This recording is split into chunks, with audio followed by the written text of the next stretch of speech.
dia, tudo bom? Vamos continuar aqui. A gente viu velocidade e aceleração, lembram?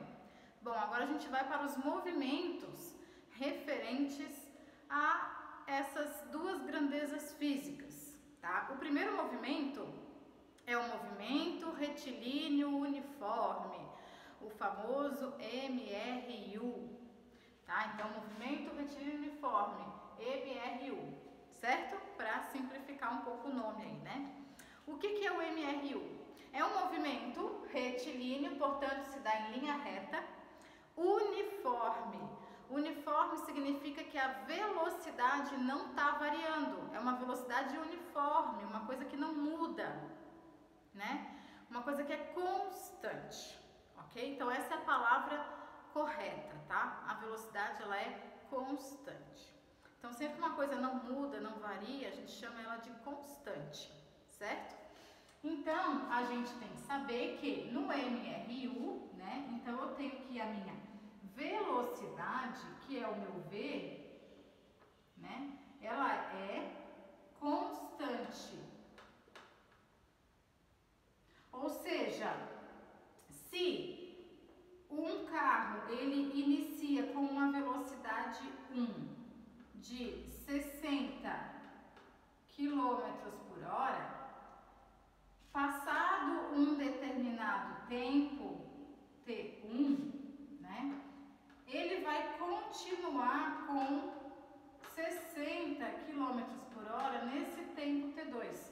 Então, ó, a velocidade, ó, portanto, eu tenho que a velocidade 1 vai ser igual à velocidade 2, tá? Ou seja, ela não está variando, ela não vai mudar em momento nenhum. Essa é a característica do movimento uniforme, tá? Retilíneo, certo? Então, é um movimento que ele não vai fazer curva, ele só vai andar em linha reta e a velocidade dele não vai variar. Tudo bem, gente? Bom, como que a gente acha essa velocidade? Qual que é a equação dessa velocidade, né? Então, vocês já viram, é aquela lá que vocês estavam vendo. A velocidade vai ser o ΔX sobre ΔT. Alguns lugares usam o ΔS, é a mesma coisa, tá? Vem de space, tá? Espaço. É a mesma coisa. Então, ΔX ou ΔS, tanto faz, depende aí da onde vocês vão estar estudando, né? E vai usar uma coisa. Dividido por ΔT. Isso vocês já viram lá na velocidade média, certo? Bom, o que é esse delta? Vocês já sabem, né? É a variação. Então, a variação da minha posição, do meu espaço. Então, o ΔX vai ser igual ao x final menos o x inicial, tá? E o tempo, o ΔT, né, também vai ser o tempo final menos o tempo inicial, certo, gente? Então, sempre tomar cuidado com isso, tá?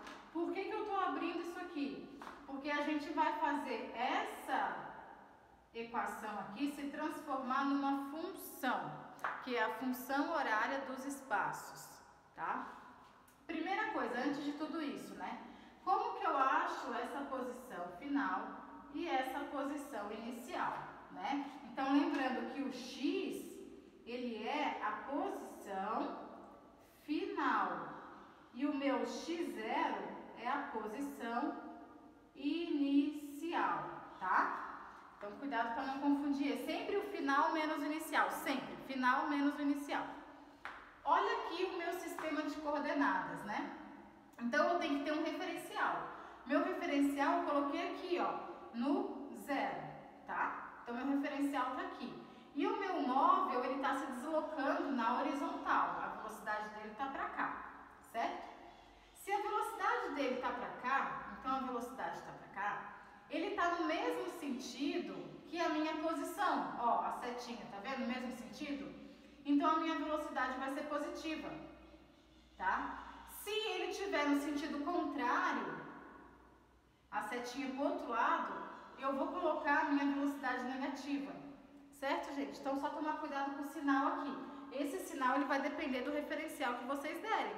Por exemplo, se ao invés da minha setinha não tiver aqui, eu tivesse colocado ela como positiva para cá, esse V seria positivo e esse V seria negativo. Então, se está no mesmo sentido que a posição, é positivo. Se está no sentido contrário, é negativo, certo?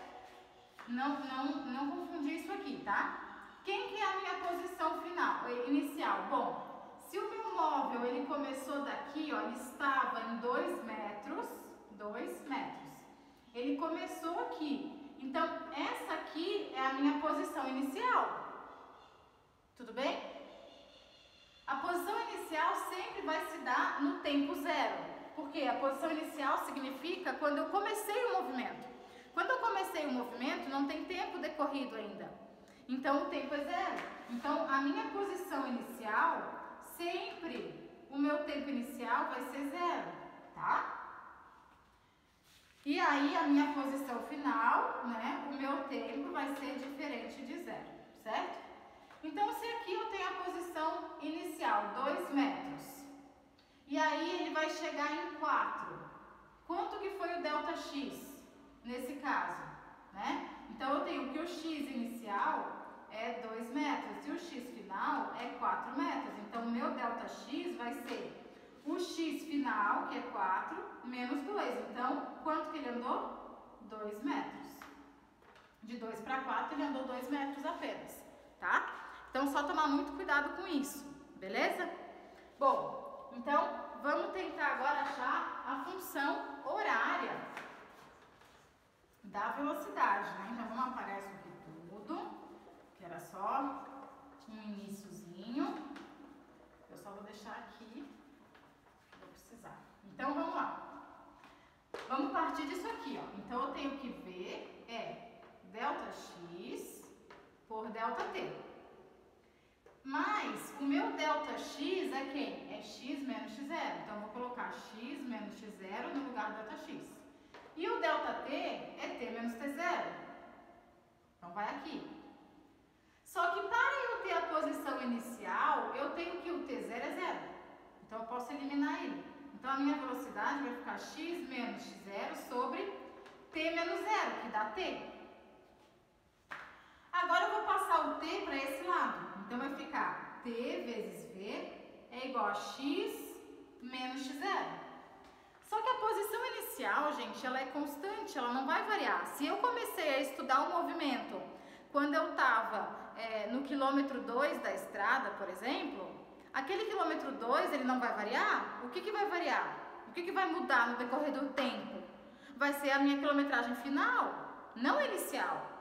Então, esse x0, ele é constante, ele não vai variar, tá? Então, isso aqui é uma constante, não varia. Então, eu vou passar ela, né, para o outro lado da equação, para poder deixar o x sozinho. Então, ele está diminuindo, ele passa somando. Então, vai ficar t vezes v mais x0 igual a x. Acabou aqui. Só que eu vou arrumar, só vou arrumar isso aqui para ficar bonito, tá? Então, daqui, ó, vou passar para cá. Então, eu tenho que o x variando em função do tempo vai ser igual à posição inicial mais a minha velocidade vezes o tempo. Essa é a minha função horária dos espaços, que é a posição, tá, gente? O que essa função está dizendo? Que à medida que o tempo passa, eu consigo achar a minha posição final. Significa que o quanto eu andar, a minha posição lá no final, sempre vai depender do tempo que eu estou levando para percorrer essa posição. Então, isso significa que a posição depende do tempo decorrido e não o contrário. Não é o tempo que depende da posição, correto? O tempo está passando independente se eu estou andando ou se eu não estou andando. O tempo está passando. A posição não. A posição, ela vai depender do tempo, certo? Então, essa função aqui, ela é uma função do primeiro grau. Por que ela é uma função do primeiro grau? Porque o tempo que é a minha variável, agora cuidado, lá na matemática, né, a gente usava muito x e y. E agora aqui na física, o x está fazendo o papel do meu y lá da matemática. Então, muito cuidado, tá? O tempo está fazendo o papel do meu x lá da matemática, né? Então, o meu tempo que é a variável, tá? Então, é o tempo que está variando, certo? O x vai estar variando? Vai, mas quem é que depende de quem, né? O x está dependendo dessa variação do tempo, tá? Então, o meu tempo está elevado a 1. Então, por isso que é uma função do primeiro grau, tá, gente? Então, olha só, como que é o gráfico dessa função? A gente vai ter gráfico agora, não dá para fugir, né? Então, o gráfico dessa função, ó, vai ser o tempo aqui, né? E o x aqui agora. Por quê? Porque o x está fazendo o papel, né, do meu y, que é a variável dependente.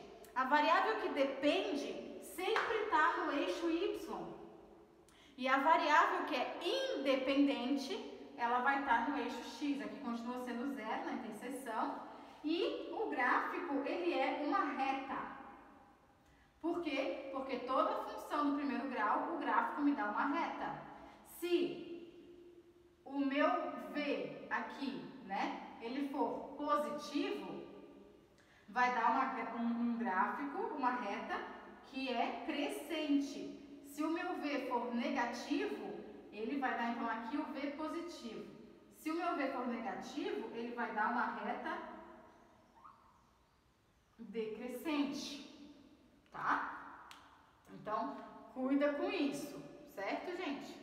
Então, MRU vai ser isso, tá? Então, aí a gente vai ter que trabalhar com a função agora, né? Isso é muito importante, tá? Muito importante. Isso vai, nossa, do primeiro ano, isso é o que mais cai no vestibular. Não tem um ano que não cai no Enem e no vestibular isso, tá?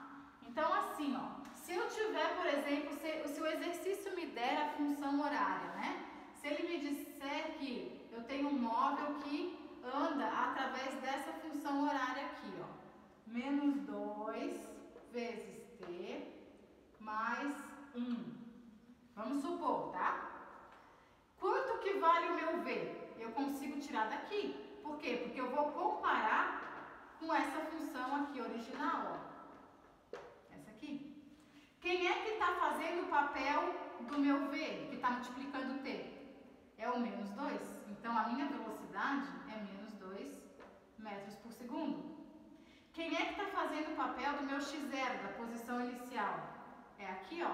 Então, o meu x0 é 1 metro.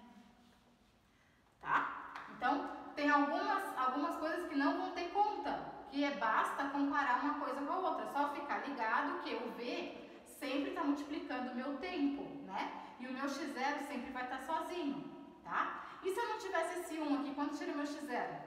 Seria 0, certo?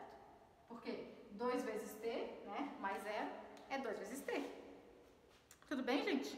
Então, é isso por enquanto, tá? E tem alguns exercícios resolvidos, que eu fiz bastante, tá bom? Então, qualquer dúvida, vocês me chamem.